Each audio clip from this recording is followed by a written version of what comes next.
Use your powers for evil. Your evil is mine.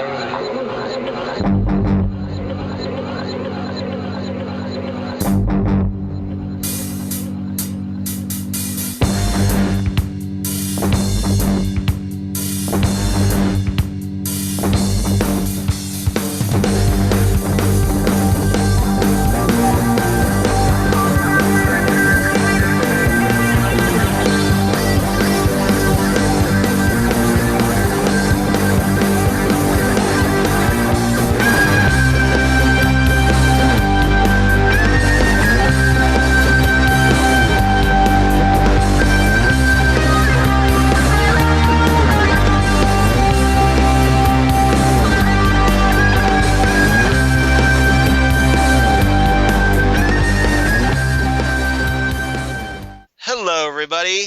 Welcome once again to Next Stop Everywhere, the Doctor Who podcast. I'm Charles Skaggs. With me, as always, my partner in crime and my partner in time, Jesse Jackson. Hello, Charles.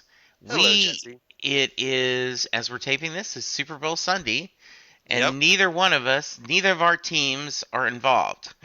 Well, I'm a Browns fan, so I'm used to it. But you, Well, I'm a Cowboys fan, so for the You past at 20 least had- years, I'm used to it as well.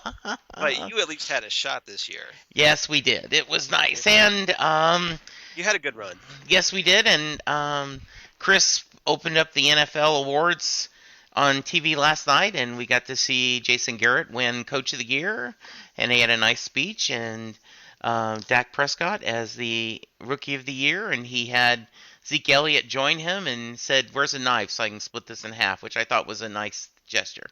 Right. I totally. Yeah. Well, I have to support Ezekiel Elliott because hey, he's from Ohio State, so Yeah, gotta give a little local love. Yes, there is that. There is that sometimes where there's a local player.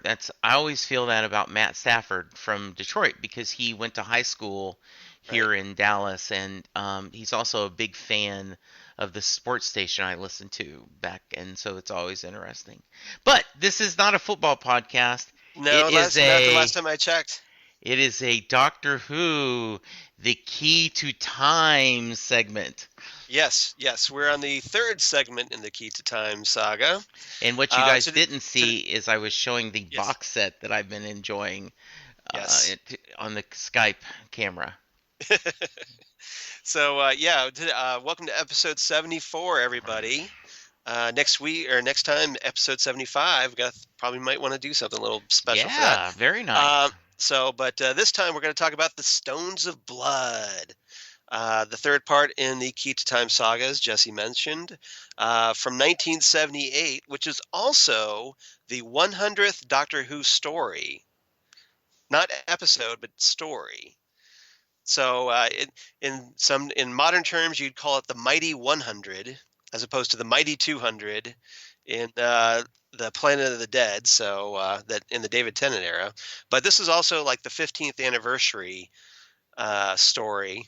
The show's 15th anniversary happened around this time in 1978. So happy sort of anniversary Doctor Who on that one.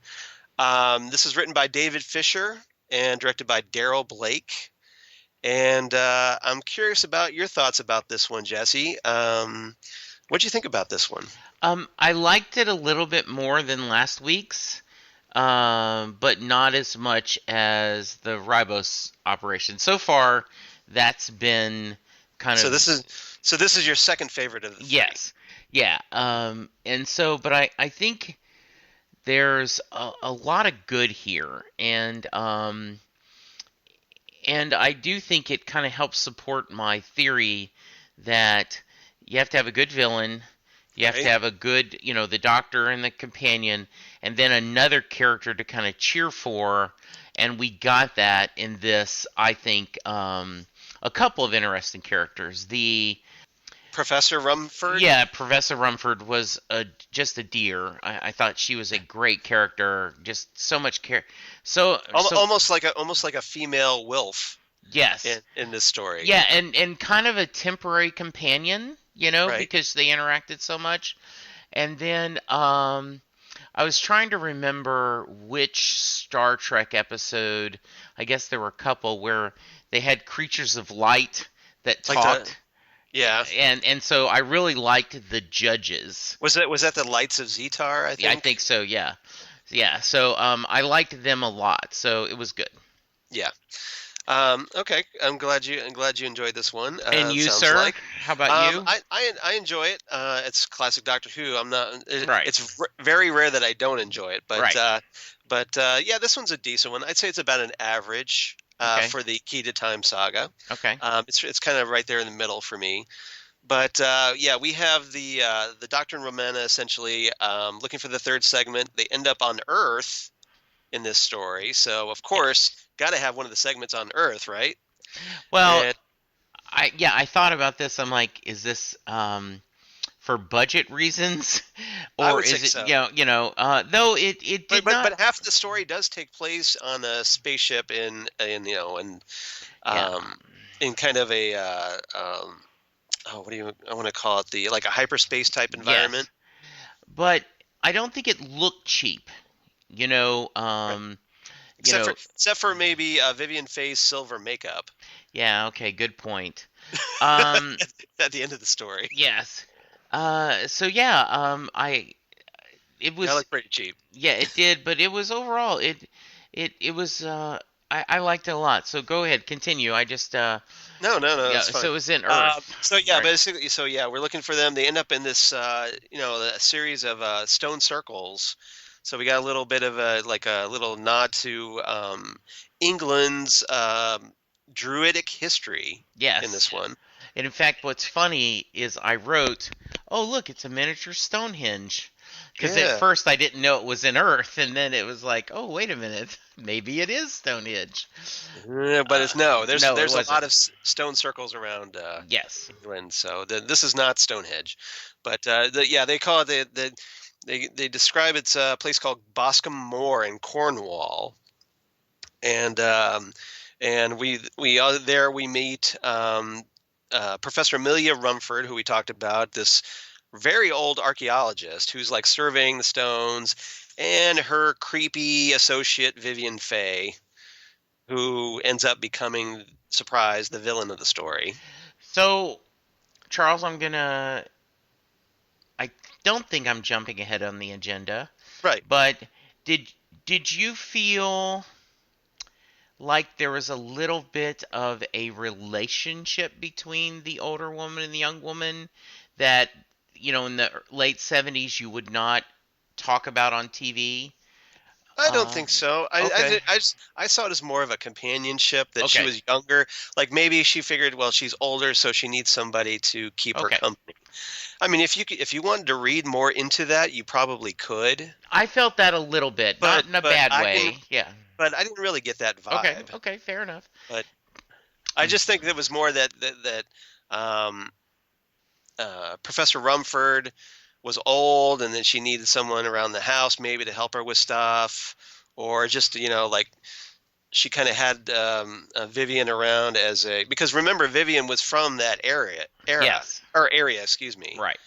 So Vivian's there anyway. Okay. Good deal. So yeah, I just so but yeah, I think if you wanted to read more into it, you probably Okay. could. Good. But it's an interesting point you brought up, I think. Okay. So let's get into our first topic, the trial of a Time Lord. Oh wait, that sounds a little familiar, doesn't it? Yes, it does. So yeah, we have once again the Doctor on trial for something, Yes. and this time it's the fourth Doctor. Right. So I'm curious about your thoughts about the trial Um, at the end of like kind of the sort of the end of the end of the third episode and the fourth episode. I think, in my opinion, the trial is what took this from a kind of a mediocre episode to a Hmm. little better. I think the um, Because it wasn't set on Earth, yeah, and I also just like and the stakes are raised. yeah, and it's kind of the whole um, you get the Doctor being very clever against people who are very logical, right? They're Right. the absolutes, and these are the rules. Because And, they're machines. So exactly. And the yeah. doctor playing with them, I thought was very interesting. A lot of fun to hear and read. Um, you know, the doctor has this twinkle in his eye that, he is not worried at all about them killing him. No. I mean, he has no. First off, he doesn't think it's actually going to happen because he's clever enough to get out of it, right? We go back Right. to, He you does know, scramble quite a bit though. yes, the first doctor. The doctor always assumes he will survive. Right. And then the other thing is, just you could see he was having fun with this and Hmm. playing with them and back and forth. I actually have, when we get to quotes, I have a lot of just the banter between the two. The two alien judges. The one of them the judge, one of them his counsel, and Right. how it's really weird. So yes, it was I'm really guessing nice. one of those quotes is about some lawyer you turned out to be. Yes, exactly. Yes. Yeah. So it was really, really nice. That's great. Yeah. So yeah, I thought it was interesting. Like you said, it does kind of shift the tone.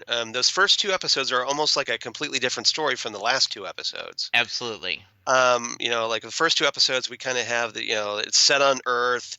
It's almost kind of like, oh, you've got some druidic mystery going on, and kind of like if you watch the movie Hot Fuzz with Simon Pegg and Nick Frost, that they have a little bit of creepiness going on in the English countryside. But and then it shifts completely to this hyperspace location, and you've got these beings that are represented by flash blinking lights, and they're machines, and it takes on a very science fictiony shift in tone and everything. Um, we have like we've essentially we find out that Vivian Fay is responsible for stealing this very important seal that the I want to say the Megara. Yes, that's what I was trying to remember their names. The Megara, they feel that this is like the ultimate crime. The doctor kind of gets blamed for breaking the steel, and that's why he's kind of put up for execution and has to talk his way out of it. Um, and it ultimately boils down to the doctor getting a hold of Vivian Fay, and just at the moment of his supposed execution, which renders her unconscious, so the Megara have to read her mind. Yeah. And ultimately, the truth comes out that, oh, by the way, hey, she's actually the Cessair of Diplos, and she's the one for sealing the seal, and she ends up getting sentenced to um, a rather long sentence as a stone in one of the stone circles. Yes. So that's kind of her deal. Um, let's see. Is there anything else about that you want to talk about before I move on? No, like I said, I thought it was a good story. I thought What did you think of Tom Baker defending himself in this story? I thought it was really funny. Like I said, that was part of the charm of the episode is him being clever and coming up with the, well, I have another witness and I should do another witness. And I thought it was pretty sharp that the doctor figured out very quickly that this is you know, they're searching for a criminal, and obviously it had to be, Vivian. And Right. so, yeah, I thought that was really well done. Yeah, No. I was happy. What did you think of Tom Baker's interaction with the Professor Rumford as the companion? Because essentially you've got Tom Baker paired with a very old woman Yeah. through most of this story.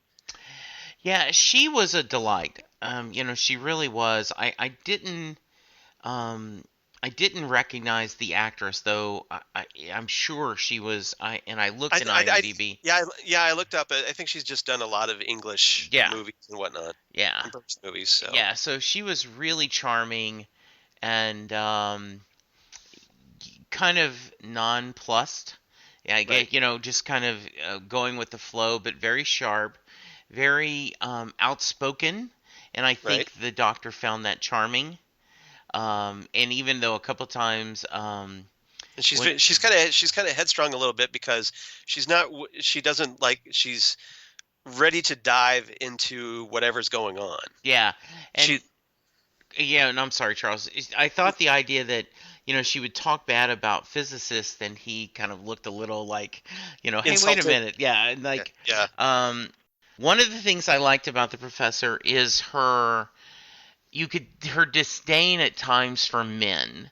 And that's why the earlier question I asked you, but I think that was because I'm sure she had been treated poorly by male academics with her being a female academic.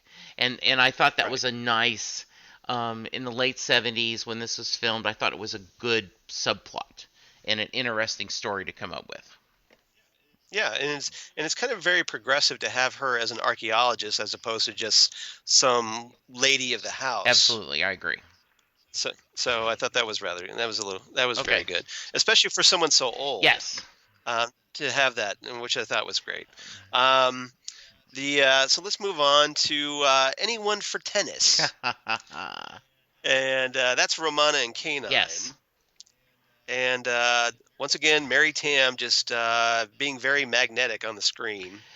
When And Now I realize go she ahead. chose impractical shoes, but Yes, yes, I thought I thought that was a really great it was a sequence. great sequence, and the doctor telling her that. But Yeah. her, And she's walking like she walks out there into the stone circle, and I was watching her performance, Mary Tam's performance in that scene because like through the whole scene she's messing with her shoes. She's just like, oh, this is not working. She's sitting down. She's kind of picking mud out of her heel yeah, and whatnot until the one point where she's kind of pointing. There's like wasn't there like a body or something, and she kind of points with it with her yes, heel, yeah, which I thought was kind of yeah, interesting. But then ultimately she ends up like the doctor goes off to get her some boots or something. Of course, never brings the no, boots because back. that was just an excuse for him to go. Right. So she ends up dumping the shoes and going Right. barefoot. And at that point, she ends up chased by the augury, I Yes, and believe. then she keeps. One of the notes I read online was that Tom Baker did not want to be seen on camera pushing her off the cliff. He thought it would be too upsetting for the listeners, and he also thought that the possessed doctor had been done a little too many times. And See, I disagree with that because I thought the narrative would have made much more sense and it would have been much more okay, effective. I think I get why Tom Baker didn't want to do it, but yeah, because it kind of frustrated me because you don't find out until the following episode hmm that the doctor, apparently someone that looked like the doctor right, exactly, was the one who pushed her off the cliff. yeah. And I think it would have been much more of an effective cliffhanger if, like, all of a sudden the doctor shows up and throws her off the Yeah. cliff.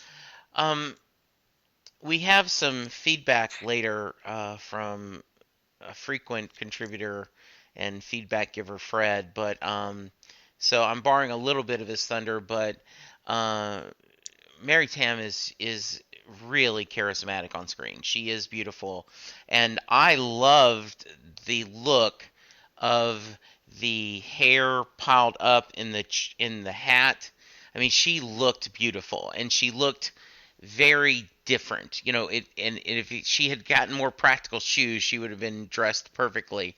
I Right. love that she routinely changes clothes because Yes. Yeah, she is definitely a bit of a yes, fashion. and I think that Um, makes sense.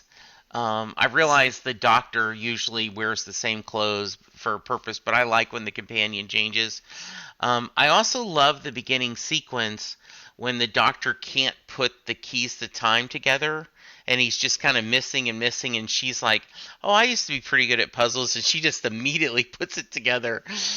right. And Then they have the gag at the very end yes, of the fourth part where the Doctor's struggling to put the third segment together with the first Yeah. two, and then he kind of like looks over like Yes. grudgingly over at Romana, like, I guess I'll let you do it. And I love her comment kind of under the breath where really can't call this a puzzle. It was so easy, or however she put it, you know.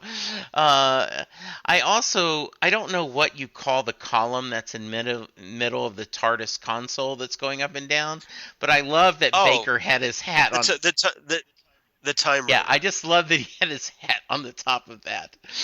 Yeah, that was one of his signature moves during his era. Was that especially when he wore a hat. He kind of ditched it in his later Yeah. like last three seasons, I believe. But when he had a hat, yeah, he would place it on the time rotor and as it would go up and down, and that was one of his I was a things. little I I love the scene where he's got the umbrella, and then when it ends up not raining, he just tosses the umbrella and Dump- just dumps it. Yeah, he just completely Yeah. litters. It's just like, I don't need this. Um, I could walk it back to the TARDIS, but no, I'm too lazy. I'm just gonna dump it I right was here. surprised with the rain he didn't wear his hat. You know, I was like, oh no, you needed Yeah. your hat because it's raining. So, um, Well, he does have that kind of big fro yes, going, so boy, he has a massive fro, does not? yeah, Massive curly hair.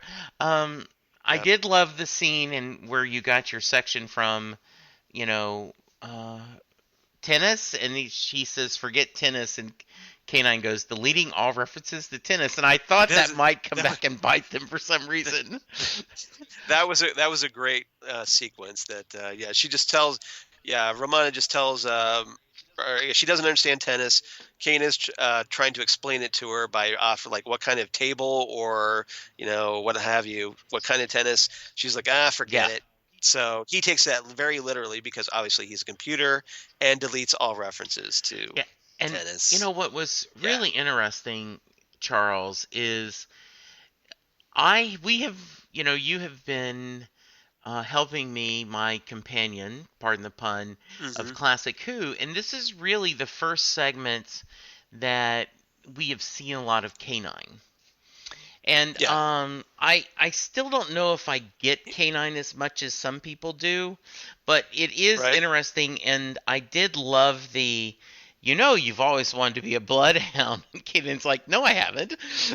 you know, and Yeah, well, and it's great when Canine's allowed to be a little bit sassy yes, because there are some times in the TARDIS that hopefully you'll see where Canine and the Doctor kind of because there'll be sequences where the like Canine's playing chess with the Doctor and beating the Doctor, and the Doctor gets all pissy about it, and which is kind of funny. But yes, yeah, Canine has some action sequences. He takes on the Ogre a lot in this yes, story. He ends up getting his ass kicked pretty good, yes, he and did. so much so that like it becomes pretty dire to keep him functional. So the Hmm. Doctor has to basically pick up the pieces of Canine and says, "Okay, Romana, yeah, take him to the TARDIS and fix him for Yeah, because I've got better things to do." Right. Yeah. absolutely, yes. That was, and I like seeing Romana with her tools kind of working to fix Right. the Right. and they don't even pretend to be futuristic tools. It's just Right. Oh, and you uh, notice that Romana doesn't need to ask the Doctor how to fix K9. She knows how to fix no, K9. She's pretty right, much his equal, if not better. yes, absolutely. And so it's a pretty kind of a credit, especially in the '70s, that Romana is able to thrive as pretty much an equal to the Doctor, And I do even though know, he sees her as a mere assistant. yeah, um, I do understand now why so many fans wanted to see Romana to Right. return during the modern era. To at least as a guest star. It would have been interesting to recast it to do the role and have her. I realize the last of the Time Lords, but now that we've gone back to Mhm. Gallifrey and now that he's found him, I am hoping that the new showrunner, Yeah, Teaser Chris alert, Chibnall. because we will be talking about this at the end of the episode. Yeah, we do have a lot of Series 10 and Series 11 news we're going to talk about. So Yeah, stay the tuned. teasing, yes. I would like to see her make a return appearance. It would be nice. And I would like to think that somewhere she's out there somewhere. I do So too. even if you don't keep her around, just have her for a story. It'd be nice just to catch up with Yeah. Romana, I think. Yes, absolutely. Yeah, I totally agree with that. All right, so let's move on real quick to pretty simple topic here. Stone Free, which is a nod to a Jimi Hendrix song. Okay. If you're not a Jimi Hendrix fan, shame on you. All right. And I'm talking about the Ogre. And the Ogre are a really weird Doctor Who monster. And I kind of wanted to get your thoughts on this because basically there's this big stone that glows and can apparently move really, really fast. This is one of the faster Doctor Who monsters because it just kind of races through the forest and whatnot after people. And then apparently its whole shtick is that it feeds on blood, which is a little weird, but okay, whatever. And I kind of want to get your thoughts on the Ogre real quick. Well, first off, I was very sad that they, the nice couple camping, Yeah, trying to get away, trying to have a little romantic camping, end up dying. Um, they were, it, it's a weird villain. it is. And I don't know if we've seen them again. No, we haven't. Uh, um, It seems like a villain that you could probably do something with in the modern era. An Yeah. update, with an upgrade. yeah. And I was a little confused, and I think that's one of the reasons why I liked it better when we moved to the trial, and we have an actual villain that has a face. Right. The mindless monsters were a little weird. Now, are they supposed to look like stones? Are they? I mean, is this? Well, they did describe him as a silicon-based life form, so Okay. I would imagine so. It's like the Hortas in Star Trek, Yeah, right? pretty much. Only, yeah, Okay. they just don't talk. They just they're basically like the monolith in 2001, but they can move around. Yeah. So somehow they can move around, Okay. and they do so pretty quickly. So I kind of I And kind of they- like the fact that I was like, oh, you actually have to hurry up to get away from these things, Yeah, and they need blood. right? So yeah, it's. But they are a little weird, definitely. Yes, absolutely. All right. So that's all I was kind of curious. Okay, One good. thing I did want to bring up before we move on, we got a little warning at the beginning of the story about we get this while they're in the Doctor and Romana are in the TARDIS. They get this audio warning, this oral warning to beware the Black Guardian. Yes. And so we get a little bit of a tease for the Black Guardian. Of course, we don't see the Black Guardian yet, but he's coming. Don't worry. Okay. But yeah, we get a little tease there. So just to kind of remind everybody, oh yeah, there's the bad guy out there that's after the key to time, and we got to do something about that. All right. So is there anything else about the story you want to talk about? Well, no, I don't. Just I thought it was interesting that we had this. It kind of did a twist. We had the human sacrifices happening. We thought that the guy might be the guy we see in the very first episode. Sitting there drinking a bit of cognac, smoking a cigarette. Just he did look like DeVries, right? Yeah. Which and Nicholas McArdle is the actor who played him, and I did look in IMDb, and he looks like it's somebody we should know. Yeah. But I when I look at it, there isn't anyone that stands through. So maybe he just has one of those faces. Oh, that guy faces. Yeah, pretty much. But yeah, no, I thought this was really well done, and we got our third segment, and Halfway there. Halfway. yeah, the other point is, I felt like the beginning with the Beware of the Black Guardian and Right. everything was not. It wasn't as a big hand wave or bending over backwards to, hey, let's reset the premise Right. because it's been a couple episodes. Let's remind I people. just thought there was a reminder. Yeah, exactly. Like, okay, listeners, just watch viewers, just remind you why they're looking for these, Right. segments of time. So yeah, Well, if it was somebody that just kind of jumped into the Key to Time season, like if right. they hadn't seen the first couple parts, you kind of want to recap a little bit, but they didn't spend a lot of time on it. Yes. Now there was before we move on, I did want to talk about it real quick. There's a nice little Easter egg for Doctor Who fans, especially of the Tom Baker era, because at one scene in the story, we focus on these cells inside the Cessair ship in hyperspace, and they contain a dead Weirn, which is this like insectoid alien that was from Tom Baker's second story, The Ark in Space. And we also see the skeleton of a crawl android, which was from Tom Baker's 10th story, The Android Invasion. So I just wanted to kind of acknowledge that, hey, there's a nice little Easter egg in there for And to okay, look to thanks. one of those things to look for. Did you like Vivian Faye as a villain as I thought well? she was good. I mean, she's obviously very over the top and a little campy, and it gets a little bit more campy once she gets her little silver makeup on. But Right. yeah, I definitely. I mean, as you pointed out, the Augury obviously isn't going to be an effective villain because they don't talk, and you have to have a villain Right. that's able to talk and interact with the Doctor.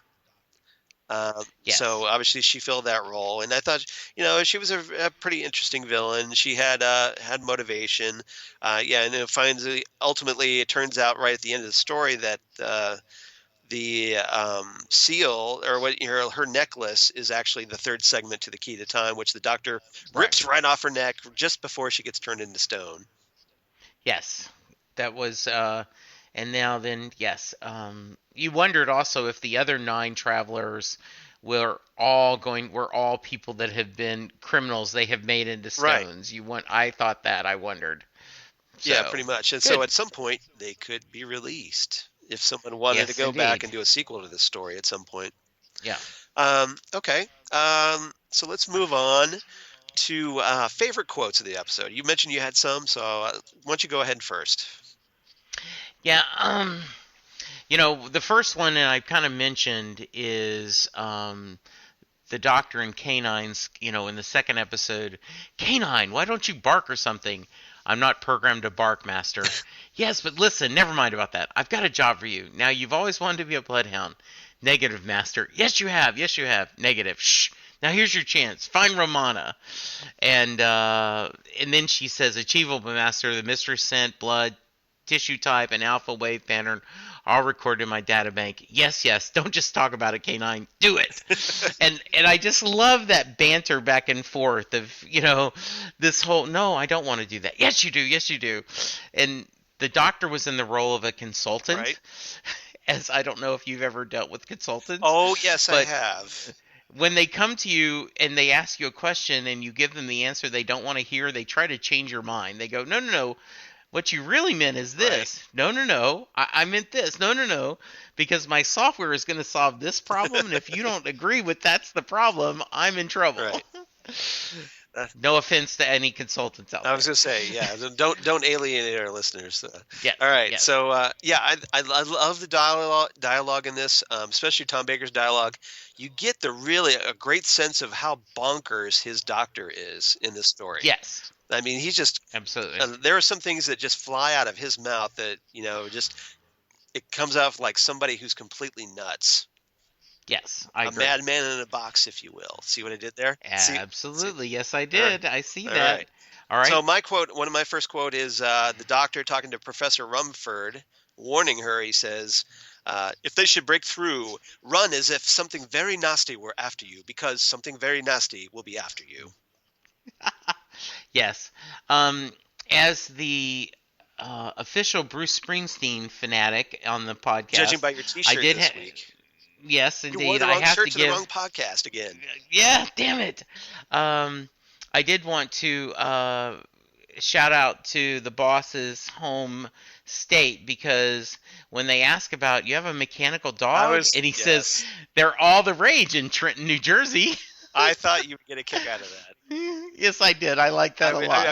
Actually, I immediately thought of you once I heard the words New Jersey. Yeah.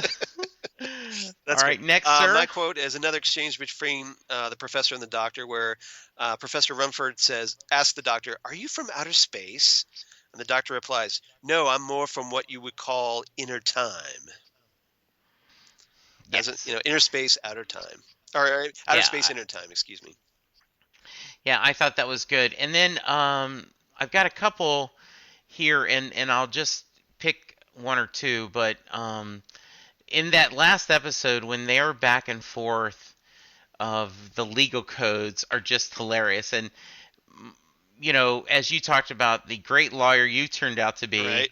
I have your interests at heart. I do not wish you to suffer unduly. I will plead with my colleagues for a swift, painless death for you. Yeah. Great. Thanks. Thanks for the help. Yeah, exactly. Yeah. Um, and then my last one is Megara says, according to Article 3, subsection 1-3-5 of the legal code, we the Megara are not permitted to read the memory cells of any beings except when they are unable to present their evidence by reason of death, unconsciousness, or natural stupidity. Yes, that was great. I just oh, that's hilarious. That was great. I got a couple more. Okay. Before we move on. Excuse me. One last one between the doctor and Professor Rumford. The doctor says, "You know what they say about hyperspace?" Professor Rumford replies, "No." The doctor responds, "They say it's a theoretic absurdity, and that's something I've always wanted to be lost in." Nice. And then one last quote here between the Romana and the doctor, where Romana's looking at the chambers of this 4,000-year-old hyperspace ship. Romana asks the doctor, "Do you think there could be anything alive in any of these?" And the doctor replies, "What? After 4,000 years? I shouldn't think so. I'll tell you something. If there's still anything alive, it'll be furious at all the delay." Yeah. So I enjoyed that one. Yeah, I did too. So Good. a lot of great quotes in this one. So Jesse, what's your rating for this story? So I gave this a solid 8 sausage sandwiches because sometimes there's nothing more comforting than a sausage sandwich. I totally agree. I just had a sausage biscuit from McDonald's this morning, so Very that was my nice. breakfast. Good. So yeah, I totally agree. I'm totally in sync with you on this one. I give it 8 seals of Diplos. Nice. Very good. All right. So as you might guess, I do have a Yes. reverse the polarity segment. So I have not been lately trying to guess. But I think you probably guessed this one. No, I didn't because I was thinking, okay, what modern? Because I didn't cheat. I didn't go to a list of episodes. So I'm like, okay, are we gonna go with a trial episode? Right. Or are we gonna go with more of an older companion? And now that you've mentioned Wilf, maybe that's where you'll go with. So I am curious to see where you're going. Okay, so this week we're going to go back to 2010, the Okay. 12th episode of Series 5, The Pandorica Opens, Ooh. written by Stephen Moffat. And I'm sure you'll guess where I'm going with this one. The 11th Doctor and Amy Pond, following a message from River Song, they end up arriving in Roman Britain on Earth in 102 AD, where they find River posing as Cleopatra. And River shows the Doctor a Vincent van Gogh painting titled The Pandorica Opens, which depicts the TARDIS exploding. So we have a painting. And River had recovered the painting in the 52nd century and traveled to the time-space coordinates on the painting using a time agent's vortex manipulator. The Doctor realizes the Pandorica, a fabled prison for the universe's deadliest being, must be stored in a memorable location near the coordinates Stonehenge. Ah, Ta-da! ta-da! Very At the nice. stone circle of Stonehenge, the Doctor, Amy, and River find a passage to an underground area. They find the Pandorica, a giant metal box outfitted with every type of lock imaginable. The Pandorica is transmitting a signal amplified by Stonehenge's rocks across the universe, and River warns the Doctor that the signal is drawing everything that ever hated him to Earth that night. The Nice. Doctor is aided by a volunteer group of Roman legionnaires. The centurion in charge of them is revealed to be Amy's fiance, Rory. The Doctor's enemies begin to orbit overhead, and the Doctor buys himself additional time. He's buying himself additional time by making a threatening speech atop the stones. The infamous Pandorica speech, which is one of the best speeches ever in Doctor Who, in my opinion. Yes. The Doctor later discovers that the volunteer legionnaires, including Rory, are Autons, and he is quickly captured as his orbiting foes materialize around him. The Doctor struggles against his captors, who reveal they have formed an alliance and imprison him inside the Pandorica. And so, as the Doctor is sealed into the Pandorica, explosions surround the Earth in space before everything fades to black and silence. Because Yes. silence will fall.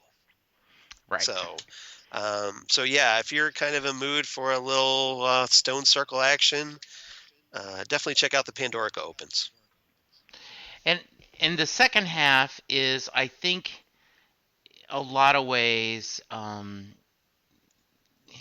one of the wedding sequence in the second half is truly one of my favorite, Doctor Who. In the Big Bang, the second part of the story. Yes. Yeah. There's just something beautiful about that. Very good. So Awesome. no, thank you.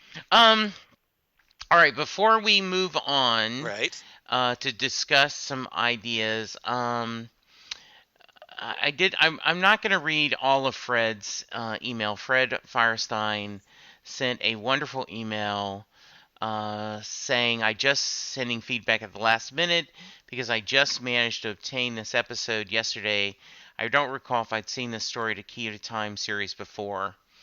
And so I'm just going to read parts of it because it's a long email, and I really appreciate it. Emails, please, Fred. No. Keep them long. I can edit them. Can I just say it's a pleasure to see Mary Tamm anytime. She's switching from extravagant outfits of the prior two stories into more of a quote-unquote it girl outfit appropriate to England at the time. He talks about the choice of footwear, and he said he was struck by her facial expressions in this episode. He says, I'll have to pay attention to see if she emotes like that all the time. And he loved the literal cliffhanger for Romana. Right. He also talked about the villain sitting there with his cigarette. He mentioned that for the second episode, I guess Beatrix Lehman was 75 when she played the role, and she passed away a year later. Right. He agrees she was a really cool villain, though he said, and I'm quoting, character because the character, Professor Mumford, wasn't a villain. And he said, Vivian Faye, quote, that bird costume makes her look like a slee sack at Mardi Gras, which I thought was a great line. He says that I like the story even though I watched it all in one day without much time between episodes. There wasn't a lot of filler, and it seemed like someone was in peril at all times. I give it 8 out of 10 orgry turned to silicon dust. Okay. So thank you, Fred. I appreciate Thanks, it. Fred. And yes, we enjoyed the whole email. You had really good. It was nice. He gave insights for the episode, and it was really wonderful. So thank you, Fred. Yeah, thanks, Fred. Yeah. Right, so hey, Charles. Yeah. Now before we get into our series news, yes. I did want to mention this past week, or between our last episode 73 and this one. We had the passing of one of the doctors this week, and I wanted to acknowledge that. I'm glad you did. Sir John Hurt, better known to all of us here at Doctor Who fans as the War Doctor, sadly passed away shortly after. He's been battling cancer for a good while, and apparently we thought was on the road to recovery, but then recently passed. So in honor to him this week, I'm wearing my War Doctor shirt, as Jesse can see, hopefully. Yes, And I and also you have have the my War War Doctor. Doctor Funko and my War Doctor action figure in the Mhm. background. So giving a little shout out to Sir John Hurt this week. Obviously, a great actor. I mean, he's been in so many movies, including Alien and yeah, Snowpiercer and all kinds of movies, and just a great actor. And it's a tremendous loss, especially because now we do have like 12 Big Finish audio adventures from him. The That third set of 3 just recently came out and is available. But I don't know if I don't think there are any more after the 4th set comes out later this month. And but at least we have these 12 audio adventures. So if you're a fan of the War Doctor, I definitely recommend checking them out. And they're available from Big Finish. You can go to bigfinish.com or Amazon or Who North America, WHONA.com. If you want to get those, I highly recommend them. And Jesse, what do you think about his after you passing? watch the first segment, be sure and go check. Charles and I discussed the first series of stories earlier in, I guess last year one during one of our segments, and it was very enjoyable. Um, And you and I know, also wrote a little kind of a memoir you did. to the War Doctor, just remembering him real quick, running down his very brief but wonderful time here on Earth. And as we produce on the air, you should include that link in your show notes that you send. Um, just so you know, behind the scenes, Charles ends up most of the time writing the blurb that goes out on iTunes and Stitcher and everything. So you should include that link. Um, it, you know, sometimes what can be a disappointment can lead to an unexpected joy. And I think all of us would have loved to see Eccleston come back as the Right. Doctor. I mean, we have not seen enough of him. Same thing about Paul McGann, but uh, and At so least Paul McGann returned for 6 wonderful minutes yes, he on did, television. which is as close to a perfect 6 minutes Yeah. of Doctor Who as you can But he's have. done a And ton of Big Finish audio adventures too. right, So it's not and like we so haven't heard at least of his Doctor more. right, and so I think all of us that were fans said, "Man, it's kind of a shame that Christopher Eccleston didn't come back to for the 50th anniversary and this whole story." But if he had, we never would have gotten the War Doctor. Right. It was a happy And little accident. it was, and I want. There is something beautiful that an actor of that stature, of that fame, was the Doctor. Right. And it's just and he was such a good Doctor, and he just this the interaction of watching Tennant and Smith interact with him is just And it wonderful. feels like somebody you had watched previously on Doctor Who, even Yes, though you hadn't watched previously on Doctor Who. right. And So yeah, the first thought I had when I saw him was obviously sadness, and then also though happiness that he was part of this wonderful Doctor legacy that we have, and that he certainly I think he certainly deserves to be ranked with the other Doctors. I don't absolutely, think he should be forgotten. I think he's, as far as I'm concerned, he's the Doctor too.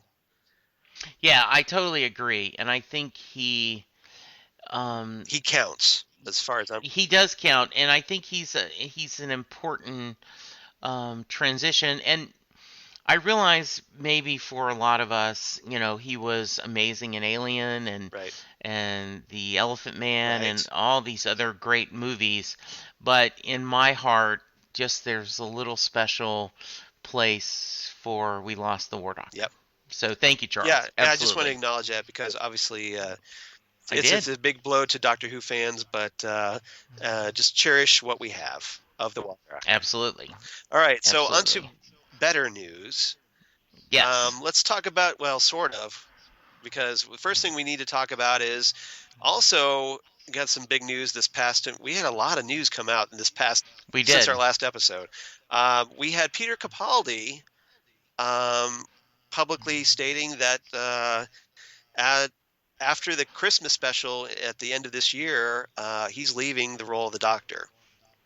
Yes. So we're going to have a new 13th Doctor, which means, of Yes. course, all kinds of speculation. And there's already articles about bookies in the UK about who they're going to pick for the Doctor, including all nominating previous Doctors, which never happened. So I have no idea why they suggest that previous Doctors are in Yeah. consideration, because it's total garbage. None of them come back. Right.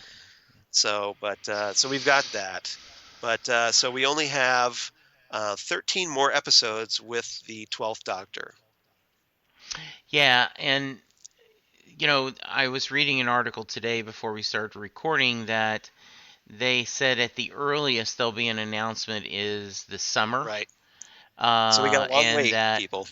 we do have a long wait, and that probably the next series with the new Doctor and new showrunner would probably not come in till autumn of 2018. Right. Which So just yeah, series basically. So after, because apparently Chris Chibnall, the incoming showrunner, yeah, who was working on Broadchurch season 3, right. which had Rory from Doctor Who, Arthur Darvill in it. Hmm. Um, he Chibnall apparently wants a break. He says Yeah, he needs a vacation before dealing with Doctor Who.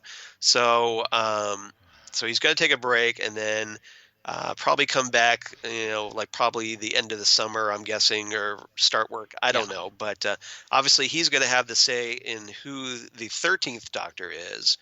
So the question will yeah. be whether he decides to go traditional, because Chibnall is a very old school Doctor Who fan. Um, Okay. there's some video footage of him on some British TV show as in his teens, in a suit, which is kind of hilarious, talking about Yeah. Doctor Who.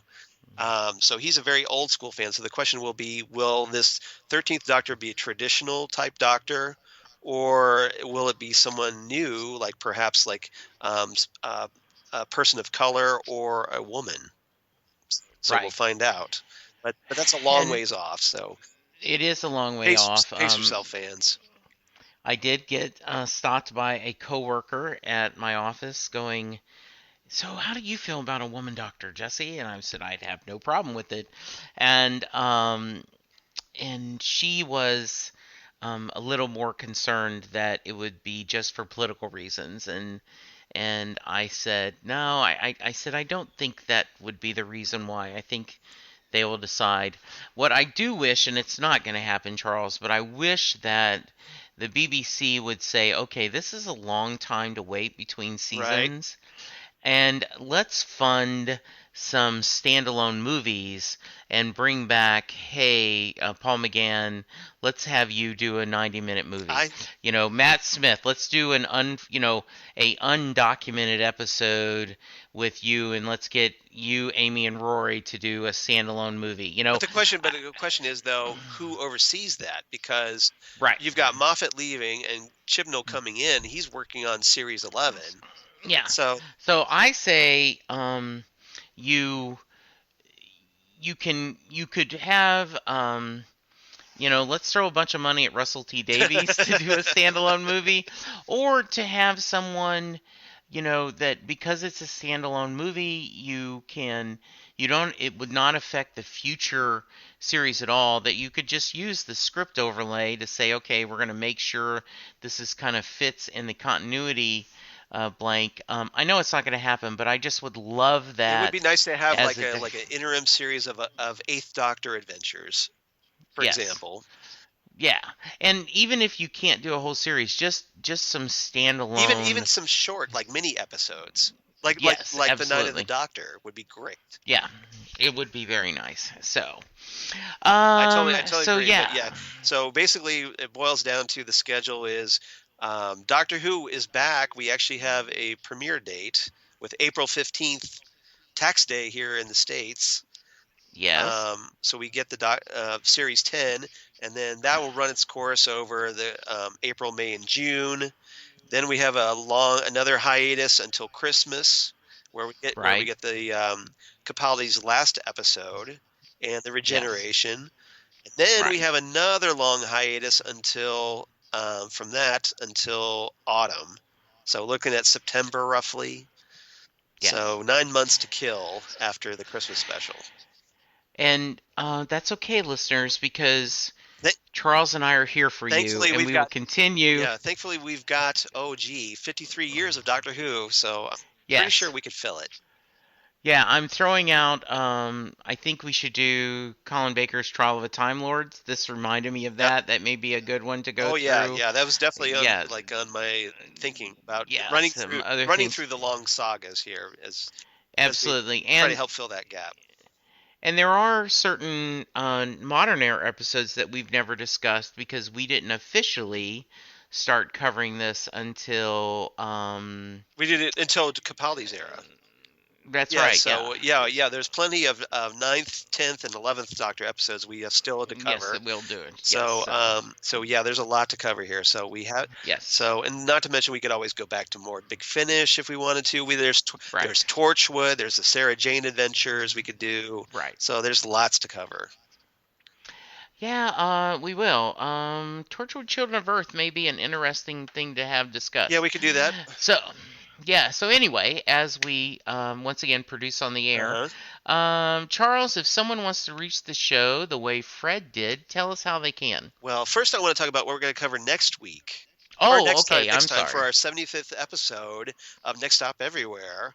We're going to talk about the androids of Tara, which is a Ooh, fantastic spotlight for Mary Tamm. So okay. if you're a fan of Mary Tamm as Romana, you're going to love this story. It's actually, I think, um, it's pretty up there in my favorite of the Fourth Doctor stories. So it's a really good one. I like it a lot. So spoilers, I'm going to give it a good review. All right, and I'm looking at the DVD, and I may have to watch this in time enough because there's commentary by Tom and Mary on this one, so I may want to watch that and then listen to Well, it with the commentary as well. right. It's a great Um, one you can watch over and over again. I okay, think. well, So good. I'm curious what you think. Very So nice. yeah, we'll talk about that next time, episode 75. Try and maybe run up a guest star on Next Stop Everywhere. Yes, I'm hoping that you seem to have you have connections with a certain co-host that loves Tom Baker, Yeah, I so was thinking we're about that. hoping So she get that. maybe Yes. we'll see.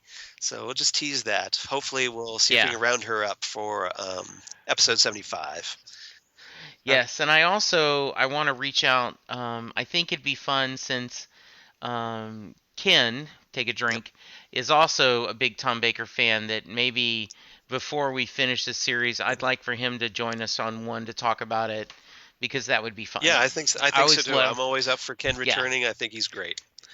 yeah. I always love getting my two So main. shout out to you, Ken, if you're Staff. listening. Hopefully you're listening. Yes, absolutely. All So, right. So all where right. can they find us, you ask? Yes, See, please. you didn't think I forgot, did you? All right. No, I knew you All right. hadn't. So you can reach us on the email at nextstopeverywheresmg. Yes, that's a mouthful. At gmail.com. Don't forget the SMG. And because for Southgate Media Group. And then also you can reach us on Facebook at Next Stop Everywhere, the Doctor Who podcast. We're always check that, and also and on the Twitter machine, Next Stop SMG at Next Stop SMG on Twitter. So please find us there. Jesse, where can they find you? You can find me on Twitter at Jesse Jackson DFW. I am on Facebook as well, Jesse Jackson from Louisville, Texas. And you can hear me doing set listing Bruce. And people, he said he is an embarrassed American, not embarrassed about America. Are Okay? are we having more upset Springsteen fans, or just people Well, hating on Bruce Springsteen for no good reason? so he is in Australia and New Zealand for their summer tour Right. because it's summer down there. And right after President Trump, supposedly they had had a very unhappy phone call, and supposedly the rumor is he'd hung up on the Australian Prime Minister. Um, Bruce sang a song, an old classic of "Don't Hang Up on Me," and said he was an embarrassed American. And people said, "Oh, if he's embarrassed from America, then he should leave." And he go, "No, no." He said he was an embarrassed American, not embarrassed about America. Well, doesn't Also, matter. Truth, fact. right, Remember alternate facts, alternative yes. facts. Yes. Yes.